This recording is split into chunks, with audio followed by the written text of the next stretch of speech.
ఇక్కడ మేము ఫ్యామిలీతో వచ్చాం. ఇక్కడికి వచ్చేటప్పుడు మేము చాలా సందేహాలతో వచ్చాం. సరిగ్గా ఉంటాయా లేదా, మనకు వస్తువులు బాగుంటాయా లేదా, జనాలు ఇవన్నీ అనుకున్నాం.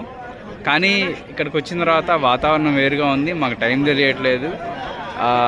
మనుషులతోటి చాలా కొత్తగా గడుపుతున్నాం. ఇది పాత రోజుల్లో మనం అంతా కలిసి పండగ చేసుకున్నట్టు ఉంటుంది. వచ్చారు హైదరాబాద్ నుంచి వచ్చారు వీళ్ళు. చూసారు కదా ఎంత బ్రేక్ని కూడా అంత బాగా ఎంజాయ్ చేస్తున్నారు. బ్రేక్ ఎలా అనిపిస్తుంది మీకు? చాలా ఎంజాయ్ చేస్తున్నాం. Different experience. అదే మీకు ఇక్కడ వెయిటింగ్ కదా, ఎలా మరి? పర్వాలేదు, ఇది ఎప్పుడు దొరకదు కదా. ఎక్స్పీరియన్స్ బ్యూటిఫుల్ గా ఉంది. హ్యాపీగా రావచ్చు. ఒక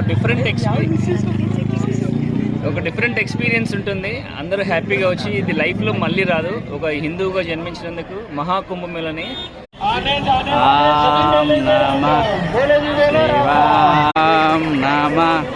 శివాయ ఆం నమః శివాయ.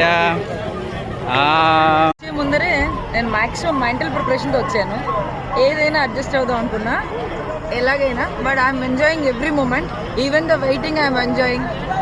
బస్ ఆగిపోయినా నాకు బాగానే ఉంది. I'm not feeling any stress because and మనిషి ఎలాగైనా బతకచ్చని బాగా తెలుస్తుంది ఇక్కడికి వచ్చాక. తర్వాత అయోధ్య దర్శనం అన్ని మంది ఉన్నా కూడా హౌ ఫెంటాబ్యులస్ ఇట్ ఈస్ చాలా నచ్చింది నాకు. ఎందుకంటే అక్కడికి వెళ్ళాక ఆ ఎమోషన్ ఈస్ డిఫరెంట్, ఆ వైబ్రేషన్ ఈస్ డిఫరెంట్.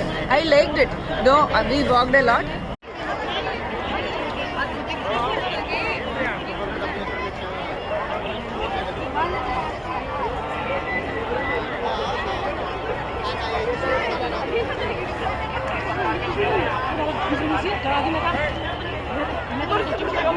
Gracias.